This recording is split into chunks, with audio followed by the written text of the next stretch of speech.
میرے کہ آپ سب ٹھیک ٹھاک ہوں گے. اوکے, آج کی میری ویڈیو ہے وہ بہت زیادہ امپورٹنٹ ہے آپ کے لیے. آپ کے سیکشن بی سے ریلیٹڈ ہے اور حصہ بی میں جو آپ کے کوشچنز آتے ہیں وہ سارے میں آ رہے ہیں آپ پر امپورٹنٹ, جو ٹیسٹ تک کے 100% انشاءاللہ لگتے ہیں, کیونکہ وہ اسٹوڈنٹ جو کہ شروع سے میرے چینل کے ساتھ ہے تو پتا ہے کہ زیادہ تر سوالات آپ کے لازمی ایگزام میں جو ہے وہ آ رہے ہیں اور ٹارگیٹ لگ رہے ہیں. ٹھیک ہے, تو آپ نے جو ہے نا پورے ویڈیو کے ساتھ جڑے رہنا ہے. آپ نے لاسٹ کی ویڈیو کو لازمی دیکھنا ہے.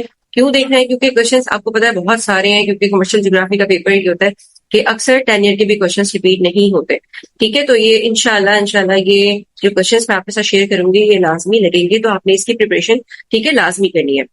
اوکے, اور چینل کو لازمی سبسکرائب کرنا ہے اور بہت سارا سپورٹ کرنا ہے. ٹھیک ہے, ہم اسٹارٹ کرتے ہیں ویڈیو کو. ویڈیو کی طرف چلتے ہیں.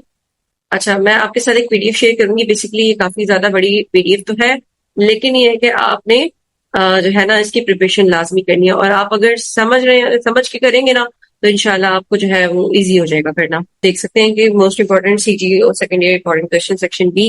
ٹھیک ہے, یہ آپ کا اچھا کوشچن یہ میں نے ابھی صرف 1 سے لے کے 4 تک, یعنی کہ جو میں نے گیسٹ پیپر شیئر کیا تھا میں نے اس کے کوشچن ابھی سالو کروا رہی تھی تو اتنے تو میں نے کر دیے تھے. ٹھیک ہے, تو ابھی میں کیا کر رہی ہوں کہ آگے کے جو کوشچنز ہیں ٹھیک ہے یہ سارے میں بھی آپ کو سمجھاتی چلی جاتی ہوں. آپ کو رٹا مارنے کی کوئی ضرورت نہیں ہوگی, بس آپ کیا کریں اسے صحیح سے سمجھ لیں. ٹھیک ہے, سب سے پہلا دیکھیں ہمارا ڈیفینیشنز کا ہے. بہت ساری ڈیفینیشنز لکھی ہوئی ہیں, ان میں سے کوئی سی بھی انشاءاللہ آپ کی جو ہے ضرور آ جائیں گی. اچھا دیکھیں, سب سے پہلا لکھا ہے سوئس کینال کیا ہوتی ہے. بیسکلی سوئس کینال کیا ہے کہ یہ مصر میں واقع ایک مصنوعی سمندری تجارتی گزرگاہ ہے. اچھا, میں سوئس کینال بھی آپ کو ساتھ ساتھ دکھاتی چلی جاتی ہوں. یہ اس طرح کی ہوتی ہے. ٹھیک ہے, دیکھیں سوئس کینال کیا ہوتی ہے, میڈیٹرینین سی اور ریڈ سی کو آپس میں جوڑتی ہے. دیکھیں بیچ میں آپ کو یہ لائن نظر آ رہی ہے, مطلب پہلے یہاں پہ تھی زمین, لیکن کیا ہے سمندر کے دور ہونے کی وجہ سے جہازوں کو یہاں تک لا کے پھر اس کے بعد ان سب کو آف لوڈ کر کے پھر وہاں تک جا رہا ہوتا تھا زمین پار کر کے, پھر یہاں دوبارہ میڈیٹرینین سی تک پہنچ سکتے تھے. ٹھیک ہے, تو اس وقت کے جو ہمارے لوگ تھے انہوں نے عقل لگائی کہ ہم کیا کریں کہ یہاں سے تک جانے کے بجائے اگر ہم یہی سمندر کا راستہ زمین میں کھود دیتے ہیں, جس کی وجہ سے سمندروں کو ایزلی یہاں سے گزرنا جو ہے وہ آسانی سے دوسرے سمندر تک جا سکیں گے. تو یہ جو کنال جو دونوں سمندروں کو آپس میں جوڑتی ہے اسے ہم سوئس کنال کہتے ہیں. امید ہے کہ آپ کو سمجھ آ رہا ہوگا. اوکے, سیکنڈ آپ کے پاس ہے کہ کھاد کیا ہوتی ہے. ایک ایسی قدرتی اور کیمیکل ہم ملائی ہوئی ایک مٹی ہوتی ہے جس میں ہم کیا کرتے ہیں زمین کو زرخیز کرنے کے لیے اور زمین کی پیداواری فصلوں کو اچھا بنانے کے لیے ہم یوز کرتے ہیں. ٹھیک ہے, اب یہ دیکھیں لکھا ہوا ہے ہارا کا خطہ, tropical region. Basically tropical region میں آپ کو ساتھ ساتھ سمجھا دیتی ہوں. یہ والی پکچر میں آپ کو دکھاتی ہوں. دیکھیں کچھ اس طرح کے آپ کے بک میں بنا ہوا ہوگا, ایک ہوتا ہے ایکویٹر اور پھر یہ نارتھ 60 ڈگری 30 ڈگری نارتھ, اس طرح کا ہوتا ہے. ٹھیک ہے, اچھا دیکھیں یہاں پر کیا ہے, یہ جو ایریا آپ کو نظر آ رہا ہے نا پولر زون, بیسکلی یہ کیا ہے, یہ وہ علاقہ ہے جو کہ سارا سال برف سے ڈھکا ہوتا ہے. ٹھیک ہے, پولر زون. ٹیمپریچر زون یہاں پہ یہ وہ علاقہ ہے جہاں پہ ٹھنڈک بھی ہوتی ہے اور ساتھ ساتھ جو ہے وہ گرمی بھی ہوتی ہے, یعنی کہ نارمل ٹیمپریچر ہوتا ہے. اسی طریقے سے یہ بھی ٹیمپریچر زون, اور یہ جو بیچ میں دیکھیں یہ ایریا آپ کو نظر آ رہا ہے یہاں سے لے کے یہاں تک کا, یہ سارا کہلاتا ہے ٹراپیکل زون. ٹراپیکل زون کا مطلب ہے جہاں پہ آپ کو چاروں موسم دیکھنے کو ملتے ہیں, جہاں پر گرمی زیادہ تر ہوتی ہے. ٹھیک ہے, تو یہ ہو جائے گا ہمارا ٹراپیکل زون. ٹھیک ہے, اسی کو ہم ہارا کا خطہ کہتے ہیں. اب یہ زمین کا وہ خطہ ہے جو خط استوا یعنی کہ ایکویٹر کے دونوں طرف خط سرطان اور خط جدی کے درمیان واقع ہے, جہاں تک سال بھر موسم جو ہے گرم اور نمی رہتی ہے. ہائیڈرو الیکٹرکسٹی یعنی کہ پن بجلی کیا ہوتی ہے, گرتے ہوئے یا تیزی سے بہتے ہوئے پانی کی طاقت, یعنی کہ ہم وہ ڈیم وغیرہ ہے نا, ڈیم ہم بناتے ہیں اسی لیے ہیں تاکہ ہم وہاں پر کائنیٹک انرجی کے ذریعے سے ٹربائن یوز کرتے ہوئے ہم ٹربائن کو چلا سکیں اور جو ہیلپ کرتے ہیں ہمیں بجلی بنانے کے لیے. ٹھیک ہے, اس کے بعد دیکھیں جی آئی سسٹم. جی آئی سسٹم بیسیکلی کیا ہوتا ہے, جسے ہم جیوگرافیکل انفارمیشن سسٹم بھی کہتے ہیں, اور یہ کمپیوٹرائز نظام ہوتا ہے جس میں ہم زمین کے مختلف حصوں کا ڈیٹا, زمین جو ہے کس نقشے کس اس پہ پھیلی ہوئی ہے اس کے نقشے کو ہم کیا کرتے ہیں محفوظ کر کے رکھتے ہیں اور اس پہ بحث کیا جاتا ہے. اور ای آئی کیا ہوتا ہے, ای آئی ماحولیاتی اثر کا جائزہ, بیسیکلی انوائرمنٹل امپیکٹ اسسمنٹ ہوتا ہے. اس میں ہم پڑھتے ہیں کہ بڑے بڑے جو ترقی آتی ہے اور صنعتی کام ہو رہے ہیں, یعنی کوئی چیز فیکٹریاں لگ رہی ہیں تو کیا اس کی ہمارے ماحول پر امپیکٹ ہے, کیا وہ ہمارے ماحول کو نقصان دیتی ہے کہ نہیں, اس کے بارے میں ہم پڑھتے ہیں. تو وہ انوائرمنٹ امپیکٹ اسسمنٹ کہلاتا ہے. ٹھیک ہے, اس کے بعد نیکسٹ ہے ہمارا شمسی توانائی. یہ تو سب کو آپ کو پتا ہوگا سولر انرجی کیا ہوتی ہے. یہ سورج کی گرمی اور روشنی اور گرمی سے حاصل ہونے والی توانائی جیسے سولر پینل وغیرہ. ٹھیک ہے, سولر انرجی کو یوز کرتے ہوئے ہم کیا کریں گے, بجلی پروڈیوس کریں گے جو کہ کبھی نہ ختم ہونے والا ہے اور ماحول کو بھی ہمارے نقصان نہیں پہنچاتا. اس کے بعد ہمارے population growth rate. Basically population growth rate کا مطلب ہوتا ہے کہ ہر سال آبادی میں کتنے % کا اضافہ ہو رہا ہے, اس کی کیلکولیشن کو ہم کہتے ہیں آبادی کی شرح نمو یعنی کہ پاپولیشن گروتھ ریٹ. ٹھیک ہے, جیوگرافی کیا ہوتی ہے, جیوگرافی بیسیکلی ایک سائنس ہے جس میں ہم زمین کی ساخت, زمین کس طرح کی نظر آتی ہے, ادھر کا کیا ماحول ہے, ادھر کے کیا موسم ہے, اور زمین پر انسانوں کے کیا اثرات پڑ رہے ہیں, اور سرگرمیاں لوگ وہاں پہ ہر زمین کی سرگرمیاں الگ ہوتی ہے. اگر کوئی ٹھنڈک والا علاقہ ہے تو وہاں پہ زیادہ ٹورزم ہوتا ہے, ٹھیک ہے، اس طرح کا آبادی کے دگنا ہونے کا وقت. ڈبلنگ ٹائم کا مطلب بیسکلی میں آسان الفاظوں میں آپ کو بتاتی ہوں.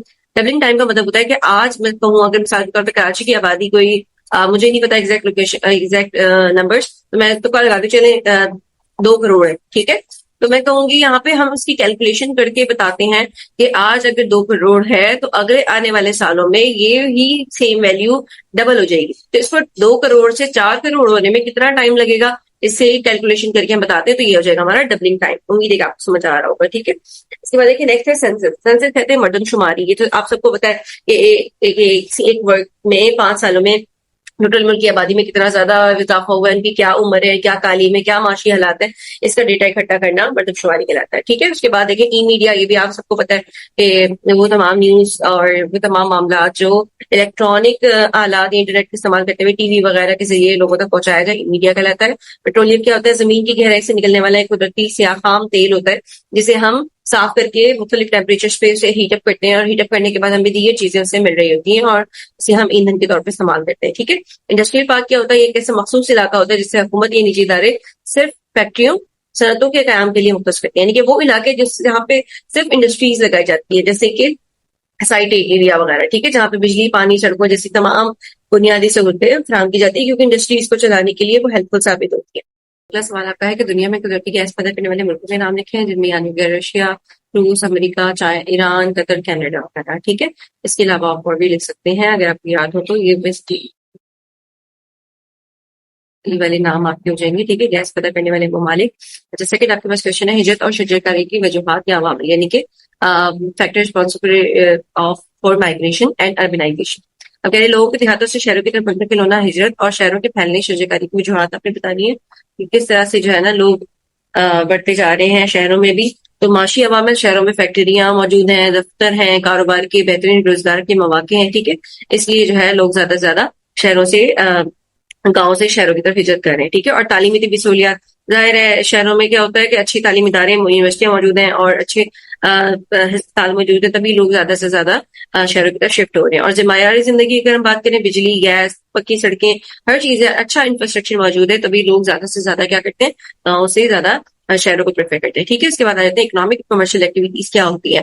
تو اکنامک یہ معاشی سرگرمیاں کیا ہوتی ہے؟ وہ تمام انسانی کام جو روپیہ پیسے کمانے، پروڈکشن کرنے یا تو خدمت یعنی کہ سروسز دینے کے لیے کی جاتی ہیں، اور وہ معاشرتی سرمگری. یعنی کہ بیسکلی میں آسان لفظوں میں آپ کو بتاؤں، اس کا مطلب یہ ہوتا ہے کہ ہر وہ کام جو کہ انسان پروڈکشن کرے، ٹھیک ہے، یا تو سروسز دے یا تو کوئی ایسا کام کرے جس کے ذریعے وہ پیسے روپیہ کما سکے. ٹھیک ہے، اسے ہم معاشی سرگرمیاں کہتے ہیں. یعنی کہ بدلے میں اسے پیسے ملنے چاہیے. صحیح ہے، جن میں ایگریکلچر کا کام ہو گیا، زراعت کا ہو گیا، ملازمت ہو گیا، فیکٹری میں کام کرنا، یہ تمام چیزیں اس میں شامل ہیں. ٹھیک ہے، تجارت وغیرہ کرنا. اب تجارتی سرگرمیاں کیا ہوں گی؟ کمرشل ایکٹیویٹیز کیا ہوتی ہیں؟ یہ مخصوص حصہ ہوتا ہے جس میں آپ بنیادی مقصد منافع کمانے کے لیے اشیاء خدمات کے بڑے پیمانے پر آپ کیا کرتے ہیں؟ خرید و فروخت کرتے ہیں. یعنی کیسے خریدا وہاں بیچ دیا، اسی لیے ہم اسے ٹریڈ بھی کہہ سکتے ہیں. ٹھیک ہے، جس میں آپ کیا کرتے ہیں؟ صرف ڈسٹریبیوشن کرتے ہو اور مارکیٹنگ کرتے ہو، آپ اس میں پروڈکشن نہیں کرتے. یہ بات سمجھ آ گئی آپ لوگوں کو؟ اوکے، ہم بڑھتے ہیں نیکسٹ والے سوال کی طرف، جو کہ ہے تجارتی زراعت اور گہری بقا کی زراعت میں فرق بتائیں. ٹھیک ہے، یعنی کہ کمرشل فارمنگ اور انٹینسو سبسٹینس کیا ہوتا ہے؟ یہ بڑے پیمانے پر جدید مشینری، کیمیکل کھادوں اور اعلیٰ بیجوں کے ذریعے کی جاتی ہے. زیادہ سے زیادہ مطلب اس کا جو مقصد ہوتا ہے وہ صرف فصلوں کو بیچ کر منافع کمانا ہوتا ہے. ٹھیک ہے، لیکن اگر ہم کریں انٹینسو سبسٹینس فارمنگ، اس کا آسان الفاظ میں بتاؤں کہ یہ ہوگا کہ چھوٹی سی زمین پر ایک فارمر، ایک کسان اپنی ہی فیملی کے لوگوں کو مطلب محنت کرواتے ہوئے وہ کیا کرے گا؟ اتنی اگائے گا، فصلیں وغیرہ اگائے گا کہ وہ صرف اپنی خاندان کی ضرورت کو پورا کر لے. تو اسے ہم گہری بقا کی زراعت کہتے ہیں، یعنی کہ انٹینسو سبسٹینس فارمنگ کہلاتے ہیں. ٹھیک ہے، اس کے بعد نیکسٹ ہمارا کوشچن ہے قابل تجدید اور غیر قابل تجدید. ٹھیک ہے، ان دونوں میں آپ نے فرق بتانا ہے، یعنی کہ رینیوبل اور naan renewable natural resources. Renewable resources وہ قدرتی چیزیں ہوتی ہیں جسے اگر ہم استعمال کریں تو وہ کبھی بھی ختم نہیں ہوتی اور نہ کوئی ماحول پر کا اثر ہوتا ہے، جیسے سورج کی روشنی، ہوا اور پانی. لیکن موجودہ دور میں پانی بھی ہم کہہ سکتے ہیں کہ وہ نان رینیوبل ہے، کیونکہ گلیشیئرز جو ہے ہمارے ادھر ختم ہوتے چلے جا رہے ہیں. ٹھیک ہے، پاکستان کی میں بات کر رہی ہوں. نان رینیوبل ریسورسز کیا ہوتے ہیں؟ اس میں یہ ہوتا ہے کہ اگر ہم اس چیز کو ایک بار استعمال کر لیں تو آگے وہ فیوچر کے لیے نہیں بچتی، یعنی کہ ختم ہو جاتی ہے، جیسے کہ کوئلہ، پیٹرولیم اور قدرتی گیس. خاص طور پر موجودہ پاکستان میں تو ان کا سب سے زیادہ مسئلہ جو ہے قدرتی گیس کا ہوا ہوا ہے. ٹھیک ہے، اگلا ہم پڑھتے ہیں کمرشل اور اکنامک ایکٹیویٹیز کیا ہوتی ہیں. دیکھیے، کمرشل ایکٹیویٹیز کا کیا مطلب ہوتا ہے؟ جس میں ہم چیزوں کو خرید فروخت کریں گے، اسے ڈسٹریبیوٹ کریں گے, تبادلہ کریں گے, اور ان کی ٹرانسپورٹیشن ہوگی, ٹھیک ہے, یعنی کہ یہاں سے وہاں جا کے بیچا جائے گا. اس میں دیکھا جاتا ہے کہ تجارتی سامان کن راستوں کے ذریعے پہنچے گا, بحری, فضائی یا زمینی کی بھی ہیلپ سے جو ہے ادھر سے ادھر جائے گا, ٹھیک ہے. اور عالمی مارکیٹیں یعنی کہ انٹرنیشنل مارکیٹ کس طرح کام کرتی ہیں, اس کا دائرہ کار معاشی جغرافی کے مقابلے میں محدود ہوتا ہے. یہ بات سمجھ آ گئی آپ کو کمرشل جغرافی کیا ہوتا ہے؟ یعنی کہ آپ اگر کوئی چیز بنا رہے ہو تو آپ پورے ورلڈ میں اس کو کیسے بیچو گے, پوری عام ورلڈ مارکیٹ میں اس کے کیا پرائس چل رہا ہے. اگر آپ پاکستان سے کسی جرمنی وغیرہ میں بھیج رہے ہو تو اس کے کیا پروسیجرز ہوں گے, وہ ساری چیزیں ہم کمرشل جغرافی میں پڑھتے ہیں, ٹھیک ہے. نیکسٹ ہمارے پاس ہے معاشی جغرافیہ. یہ ایک وسیع بڑا علم ہے جس میں ہم تمام انسان کی معاشی سرگرمیوں کے بارے میں بتاتے ہیں, جس میں صرف تجارت نہیں بلکہ پروڈکشن بھی کس طرح وہ چیزیں بن رہی ہیں. اس میں ہم زراعت کے ایگریکلچر کے بارے میں بات کرتے ہیں, ہم انڈسٹری کے بارے میں بات کرتے ہیں, ہمارے معدنیات یعنی کہ منرل ریسورسز ہیں اس کے بارے میں بھی ہم بات کرتے ہیں, ٹھیک ہے. اکنامک جیوگرافی مطلب ان تمام چیزیں جس کو ہم اکنامیکلی یوز کر کے پیسے کما سکتے ہیں وہ ہم اس میں ڈیٹیل میں پڑھتے ہیں, ٹھیک ہے. نیکسٹ ہمارا ہے سی پورٹ اور ڈرائی پورٹ. کیا ہوتا ہے؟ بیسیکلی سی پورٹ وہ ہوتا ہے جو ہمیشہ سمندر کے ساحل پر واقع ہوتا ہے, جہاں پہ بڑے بڑے کارگو شیپس باہر ملک کے جہاز میں آ کر لگتے ہیں, اور اس کا بنیادی کام کیا ہوتا ہے, دوسرے ممالک سے جو مال آیا ان کو اتارنا اور پھر ان کے بعد جہازوں میں لوڈ کرنا اور پھر اس کے بعد باہر ملک ان کو بھیجنا ہوتا ہے. یعنی کہ بیسیکلی آپ کہہ لیں ایک شپ کہہ سکتے ہیں ہم, اسٹاپ کے طور پہ کام کرتا ہے, ٹھیک ہے, جو کہ گوادر پورٹ اور پورٹ کاسنگ یہ تمام ہمارے ادھر موجود ہے. اب ڈرائی پورٹ کیا ہوتا ہے؟ کہ سمندر سے دور اندرون ملک بڑے صنعتی یا تجارتی شہروں میں خشکیوں میں بنائی جاتی ہے, ریل گاڑیوں یا پھر مال بردار ٹرکوں کے ذریعے بھی جاتے ہیں. یہ بات سمجھ آئی, یہ سمندر کے ذریعے ہوگا اور یہ ٹرک وغیرہ اور ٹرین وغیرہ کے ذریعے ہوگا, ٹھیک ہے. اس کا مقصد ہوتا ہے کہ سمندر سے دور رہنے والے جو تاجر ہیں, جو کسٹمز کلیئرنس, ٹیکسوں کی ادائیگی اور کارگو کنٹینرز کی ہینڈلنگ کی تمام سہولیات اپنے شہر میں ان کو مل جاتی ہے, تاکہ انہیں بار بار ساحل پہ نہ جانا پڑے. جیسے کہ لاہور میں ڈرائی پورٹ اور سیالکوٹ ڈرائی پورٹ جو ہے وہ موجود ہے, جہاں پر تجارت جو لوگ کرتے ہیں ان کو جانے کی ضرورت نہیں ہوتی سمندر میں, وہ وہیں سے اپنی کسٹم کلیئرنس وغیرہ جو ہوتے ہیں وہ ساری چیزیں وہیں سے وہ کروا لیتے ہیں, ٹھیک ہے. نیکسٹ ہم بڑھتے ہیں آلٹرنیٹیو انرجی ریسورسز کی طرف. متبادل توانائی سے مراد وہ تمام ذرائع ہیں جو روایتی ایندھن جیسے کوئلہ, پیٹرول, گیس کی وجہ استعمال کیے جاتے ہیں, ٹھیک ہے, جن میں کیا کیا چیزیں ہیں, جس میں ہم یہ تینوں اسکپ کرتے ہیں. ان تینوں کے علاوہ کون کون سی چیزیں ہیں جس کے ذریعے ہم انرجی ریسورسز بجلی وغیرہ بنانے میں استعمال کرتے ہیں. پہلا سولر, ٹھیک ہے, جو کہ ہر گھر طرح طرح سولر پہ ہے, اور ہائیڈرو الیکٹریسٹی یعنی کہ پن بجلی. پن بجلی بیسیکلی بھی ہم نے پیچھے پڑھا تھا, جس میں ہم ڈیمس کو یوز کرتے ہیں کہ جب ڈیم سے وہ پانی نیچے کی طرف گرتا ہے تو وہ ایک کائنیٹک انرجی پیدا کرتا ہے, اور اس کے نتیجے میں ہمارے پاس ایک بجلی جو ہے وہ جنریٹ ہوتی ہے, ٹھیک ہے. اور ہوا, وائنڈ انرجی, اگر آپ کبھی آپ نے حیدرآباد سے کراچی تک کا سفر کیا تو آپ نے دیکھا ہوگا بڑے بڑے جو ہے وہ ہوا کے ٹربائنس کہہ سکتے ہیں, وائنڈ انرجی بناتے ہیں, ٹھیک ہے, جس کے ذریعے بجلی جو ہے وہ بنتی ہے. اور یہ کبھی بھی ختم نہیں ہوتے, سستے بھی ہوتے ہیں, اور ماحول میں کوئی ان کا امپیکٹ بھی نہیں ہوتا, آلودگیاں بھی نہیں ہوتی. اور موجودہ دور میں گلوبل وارمنگ سے بچنے کے لیے تینوں چیزیں بہت زیادہ اچھی ہیں. سی پیک کیا ہوتا ہے؟ بھائی سی پیک زیادہ تر بچوں کو پتا ہوگا کہ چائنا سے لے کے پاکستان تک کا ایک پہنچنے کا جو راہداری ہے, ایک ٹرانسپورٹیشن سسٹم ہے, ایک روڈ ہے جو کہ دونوں ملکوں کو آپس میں ملاتا ہے, جس کے ذریعے ہم بڑی سے بڑی تجارت جو ہے وہاں پہ کرتے ہیں. اور اس کے تحت چین کے شہر کاشغر کو پاکستان کی گوادر بندرگاہ سے سڑکوں اور ریلوے لائنوں کے ذریعے اور پائپ لائنوں کے ذریعے جو ہے وہ جوڑا جاتا ہے, ٹھیک ہے, جس کا کیا مقصد ہے کہ پاکستان میں تجارت زیادہ سے زیادہ بڑھتے جائے, اور جو ہمارے ادھر انرجی کا بحران, توانائی کا بحران ہے, اس کو ختم کر دیا جائے, اور صنعتی زون قائم کر کے روزگار کے نئے موقع پیدا کیے جائے, ٹھیک ہے. اب نیکسٹ ہمارے پاس ہے H D I. H D I کیا ہوتا ہے؟ Human development index. یہاں پہ یہ اقوام متحدہ کا تیار کردہ ایک ایسا پیمانہ ہے جو کسی بھی ملکوں کے لوگوں کے معاشی اور سماجی ترقی کی سطح کو ناپنے کے لیے استعمال کیا جاتا ہے. بیسکلی یہ کیا ہے کہ لوگ کتنا, لوگوں کی سوشل لائف کیسی ہے, لوگ تعلیم حاصل کر رہے ہیں کہ نہیں, لوگوں کی معاشی لائف کیا, مطلب وہ پر کیپیٹا کتنا کما رہے ہیں, اس کے بارے میں ہم پڑھتے ہیں. اس میں صحت اور عمر, لوگوں کی تقریباً عمر کتنی ہے اس ایک ملک کے اندر, ٹوٹل وہ تعلیم کتنی حاصل کر رہے ہیں, زندگی میں پر کیپیٹا انکم وہ کتنی کما رہے ہیں, ٹھیک ہے, اسے ہم H D I development index کہتے ہیں. اچھا, نیکسٹ ہمارے پاس ہے اوپیک. اوپیک بیسکلی یہ تمام وہ کنٹریز ہیں جو کہ آئل گیس پروڈیوس کرتی ہیں, ٹھیک ہے. Organisation of the petroleum exporting countries, یہ تمام وہ ہیں. یہ دنیا کے ان اہم ممالک کی ایک بین الاقوامی تنظیم ہوتی ہے جو بڑے پیمانے پر جو خام تیل وہ پیدا کر رہے ہیں, ٹھیک ہے, اور ان کو باہر ملک کو برآمد یعنی کہ ایکسپورٹ کرتے ہیں. ان کا قیام 1960 میں ہوا تھا, اور اس کی ہیڈ کوارٹر جو ہے وہ آسٹریا ویانا میں ہے, ٹھیک ہے. اس تنظیم کی بنیادی مقصد سب سے بڑا جو رکن ہے وہ ہے سعودی عرب, یو اے ای اور ایران وغیرہ, جو کہ سب سے زیادہ آئل سپلائی کرتے ہیں پورے ورلڈ میں, ٹھیک ہے.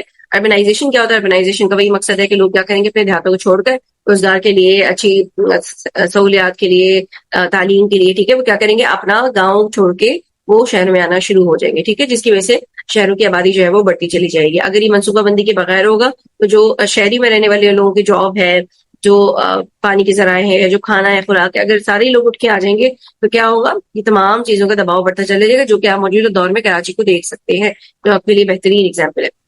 اچھا نیکسٹ اس کے بعد ہے دیکھیں ٹرک فارمنگ۔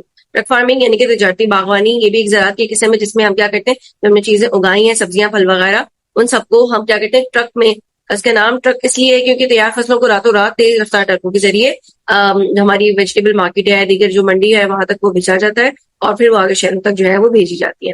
ایڈیبل آئل یہ تو بہت ایزی ہے، سب کو پتا ہے کیا ہوتا ہے، جو کھانا پکانے وغیرہ کے لیے استعمال کیا جاتا ہے، ان میں ٹائپس بھی لکھی ہوئی ہیں۔ مادی تیل یعنی کہ وہ کروڈ آئل جو زمین سے نکالا جاتا ہے، جو کہ بہت زیادہ گاڑا قسم کا ہوتا ہے اور لاکھوں سال پہلے دب جانے والے جانوروں کی نامیاتی مادوں کو تبدیلی سے بنتا ہے یہ، اور ریفائن کر کے ہم اسے پیٹرول ڈیزل وغیرہ وہ نکالتے ہیں۔ ای کامرس کیا ہوتا ہے یہ بھی سب کو پتا ہوگا، انٹرنیٹ اور ڈیجیٹل آلات کمپیوٹر وغیرہ یوز کرتے ہوئے ہم لوگوں کو سروسز دیتے ہیں، وہ گھر بیٹھے آپ جو ہے اس میں کام کر کے پیسے وغیرہ کما سکتے ہیں۔ کوٹیج انڈسٹری کیا ہوتی ہے، چھوٹی انڈسٹری ہوتی ہے، جیسے کسی کا کارخانہ وغیرہ کے بجائے انسان اپنے گھر کے اندر ہی چھوٹے اپنے خاندان کی مدد سے چھوٹے پیمانے پر کام چلے، جس سے زیادہ تر لوگ جو چھوٹی آبادی ہوتی ہے وہاں پر گھر پہ ہی لوگ اپنی چیزیں کچھ نہ کچھ نکال لیتے ہیں اور وہ بناتے ہیں اور اس کے بعد وہ بیچتے ہیں، جیسے ہاتھ سے قالین بناتے ہیں، مٹی کے برتن بناتے ہیں، کپڑوں پہ کڑھائی وغیرہ کرتے ہیں، چار مسالے وغیرہ بناتے ہیں، ٹھیک ہے، پاپڑ وغیرہ بناتے ہیں، وہ سب چیزیں اس میں آتی ہیں۔ اس کے بعد ہے مارکیٹ گارڈننگ، یہ کیا ہوتا ہے، ٹرک فارمنگ سے ملتی جلتی ہوتی ہے لیکن نسبتاً چھوٹے رقبے پر کی جاتی ہے۔ اس میں شہر کے قریب بالکل قریب موجود زمینوں پر گاہکوں اور مقامی مارکیٹوں کی روزمرہ صورتحال کے مطابق تازہ سبزیاں وغیرہ اگائی جاتی ہیں۔ یہ بات سمجھ آ گئی ہوگی آپ لوگوں کو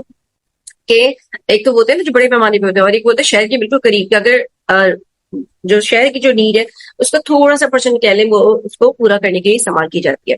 شفٹنگ کلٹیویشن، شجون کاشتکاری اردو میں اگر ہم کہیں تو اچھا یہ کیا ہے، ایک زراعت کی قدیم اور روایتی طریقے جس میں جنگل کے ایک حصے کو ہم کاٹ کر جھاڑیوں کو جگا کر زمین کو صاف کرتے ہیں اور وہاں چند سال تک فصلیں اگائی جاتی ہیں۔ جب زمین کی قدرتی زرخیزی ختم ہو جاتی ہے تو کسان اس جگہ کو چھوڑ کر جنگل کے کسی اور حصے میں چلے جاتے ہیں اور پھر وہ دوبارہ کرتے رہتے ہیں، اسے ہم سلیش اینڈ برن بھی کہتے ہیں۔ گولڈ کیا ہوتا ہے یہ تو آپ سب کو پتا ہے کہ ایک منرل ریسورس ہے جو کہ ہمیں زمین سے ملتا ہے اور موجودہ دور میں گولڈ کو ہم کرنٹ کرنسی ریزروز کے طور پہ بھی استعمال کرتے ہیں۔ یہاں پہ اب ایک وہی کوشچن آ گیا، سب کہتے ہیں کہ بھئی ہر جو ملک ہے وہ اپنے نوٹ چھاپ کے کیوں پیسے نہیں، اپنی غربت کیوں نہیں ختم کر سکتا، اپنے قرضے کیوں نہیں اتار سکتا، اس کا ایک امپورٹنٹ ریزن یہ ہے، دیکھیں جب بھی ہم ریزرو اپنے پاس رکھتے ہیں تو ریزرو ایک تو ہمارے پاس ڈالر میں ہوتا ہے اور ایک ہمارے پاس گولڈ میں ہوتا ہے، یہ دونوں اگر چیزیں ہوں گی تو جتنا ہمارے پاس یہ موجود ہوگا صرف اتنے ہی ہم اپنے نوٹ چھاپ سکتے ہیں، اس کے علاوہ ہم نہیں چھاپ سکتے۔ فرسٹ چیز کیا آ گئی ہمارا ڈالر اور دوسرا ہمارا ہو گیا گولڈ، ٹھیک ہے۔ اگر آپ میں سے کسی نے موویز دیکھی ہوں تو ان کو پتا، اور موویز کا نام مجھے فی الحال ابھی یاد نہیں آ رہا۔ سیکنڈ نمبر پہ یورینیم کی طرف، یہ بھی ایک بھاری نایاب قسم کے ریڈیو ایکٹیو ایلیمنٹ ہے جو کہ دنیا کا طاقتور ترین ذریعہ ہے، ہمیں انرجی پرووائڈ کرتا ہے، جو ہمارے بڑے بڑے نیوکلیئر پلانٹس ہوتے ہیں ان کو چلانے میں اور دفاعی ایٹمی طاقت جو ہے ہم اس کا یوز کر کے بنتے ہیں، ٹھیک ہے۔ تھوڑی سی مقدار میں بھی یہ بھاری ساری انرجی پیدا کر سکتا ہے۔ ڈپلیشن آف نیچرل ریسورسز، وہی بات ہے کہ انسان جو ہے وہ زیادہ سے زیادہ ایک تو لالچی ہوتا جا رہا ہے اور وہ موجودہ جو ہمارے پاس چیزیں جیسے جنگلات، پانی، پیٹرولیم، ان سب چیزوں کو ختم کرتا جا رہا ہے، وقت سے زیادہ ضرورت سے زیادہ استعمال کرتا جا رہا ہے، اور پھر کیا ہو رہا ہے، ان چیزوں کا بحران جو ہے وہ پیدا ہوتا چلا جا رہا ہے۔ طالب علم یا صنعت کار کے لیے تجارتی جغرافی کی اہمیت آپ نے بتا دی ہے، تو طالب علم کے لیے کیوں امپورٹنٹ ہے؟ اچھا یہ والا کویشچن ہر حال میں آ سکتا ہے، یہ امپورٹنٹ ہے، ٹھیک ہے۔ عالمی تجارت سب سے پہلا ہے عالمی تجارتی نظام کی سمجھتا ہے، طلبہ کو کیوں پڑھایا جاتا ہے؟ تاکہ لوگوں کو پتہ سکے کہ انٹرنیشنل مارکیٹ میں کس طرح سے جو ہے نا چیزیں بائنگ اینڈ سیلنگ ہو رہی ہوتی ہیں۔ طلبہ کو سمجھنے میں مدد دیتا ہے کہ دنیا کے مختلف ممالک کے درمیان اشیاء کا تبادلہ، ٹھیک ہے، وہی ملکوں کے درمیان، ٹھیک ہے، چیزوں کے ایکسچینج، خریدنا فروخت کرنا، کاروباری رابطے کس طرح سے ہوتے ہیں۔ مستقبل کی منصوبہ بندی، تو یہ پڑھ کے سمجھ آتا ہے آپ لوگوں کو کہ international trade, marketing, transportation, logistics, تمام معاملات جو ہے وہ کیسے ہو سکتے ہیں اور آپ کیا اس میں جا سکتے ہو کہ نہیں، آپ کی کیا کیپیبلٹی اس میں میچ ہوتی ہے کہ نہیں، کیا آپ کا انٹرسٹ اس میں بلڈ اپ ہوتا ہے کہ نہیں، اس لیے یہ آپ کو پڑھایا جاتا ہے، ٹھیک ہے۔ معاشی شروع لوگوں کو پتہ لگے کہ اب کس طرح ہمارا ملک چلتا ہے، جس طرح ہمارے ملک میں جو قدرتی وسائل ہیں کس طرح ہمارے اس کی ڈیمانڈ کس طرح سے دیکھی جاتی ہے، سپلائی کس طرح سے جو ہے وہ کی جاتی ہے، یعنی کہ ہماری پروڈکٹ کی ڈیمانڈ یا سپلائی کس طرح سے دیکھی جاتی ہے، آلریڈی آپ کو یہ ٹرمز پتا ہوں گی، ٹھیک ہے۔ اس کے بعد صنعت کا ایک انڈسٹری ہے، اس کے لیے کمرشل جغرافی کتنی ضروری ہے؟ پہلی چیز فارم مارک، اگر کمرشل جغرافی اس کو آئیڈیا ہوگا، اس کو پڑھی ہوگی تو اسے پتا ہوگا کہ جو چیز وہ بنانا چاہ رہا ہے اس کے لیے را مٹیریل کہاں آسان سستی مقدار میں کون سی فیکٹری میں یا کہیں سے فارم مال جو ہے وہ کہاں سے تیار کیا جاتا ہے، وہ وہاں سے خرید سکتا ہے۔ فیکٹری کے لیے بہترین مقام پر کہاں پہ اگر وہ فیکٹری لگائے تو اس کو چیزیں بھی سستی مل جائیں گی اور زیادہ سے زیادہ پروڈکشن کر کے وہ چیز کہاں پہ سپلائی کر سکتا ہے، تو یہ جو ہے اس کے لیے بہتر ہے، ٹھیک، سستی لیبر وغیرہ سب کام مل سکتی ہے۔ نئی مارکیٹوں تک رسائی سرکار کی سب سے زیادہ فائدہ مند یہ ہوتا ہے کہ جو چیز جو فنش گڈ وہ تیار کر رہا ہے وہ کن ممالک میں وہ بھیجے گا، کہاں پہ ان کی ڈیمانڈ جو ہے وہ بہت زیادہ ہے، ٹھیک ہے۔ نیکسٹ آپ کے پاس کوشچن ہے ٹائپ آف کول، آپ نے بتانا ہے، یعنی کہ کوئلے کی اقسام۔ کاربن کی مقدار اور معیار کے لحاظ سے کوئلے کی 4 اقسام ہے۔ پہلا اینتھرسائٹ، ٹھیک ہے، یہ کیا ہوتا ہے، سب سے بہترین کوئلہ ہوتا ہے جو سخت ہوتا ہے، چمکدار ہوتا ہے، اور سب سے زیادہ آپ کو جب آپ اسے جلاتے ہو تو آپ کو زیادہ سے زیادہ حرارت ملتی ہے۔ اس کے بعد ہے بائٹومینس، یہ کیا ہوتا ہے، عام پائے جانے والے کوئلے ہوتے ہیں جو کہ بجلی بنانے اور کارخانوں میں سب سے زیادہ تیار استعمال ہوتا ہے۔ اس کے بعد ہے سب بائٹومینس، یعنی کہ درمیانے درجے کا کوئلہ جس میں کاربن کم ہوتا ہے اور دھواں بہت زیادہ موجود ہوتا ہے۔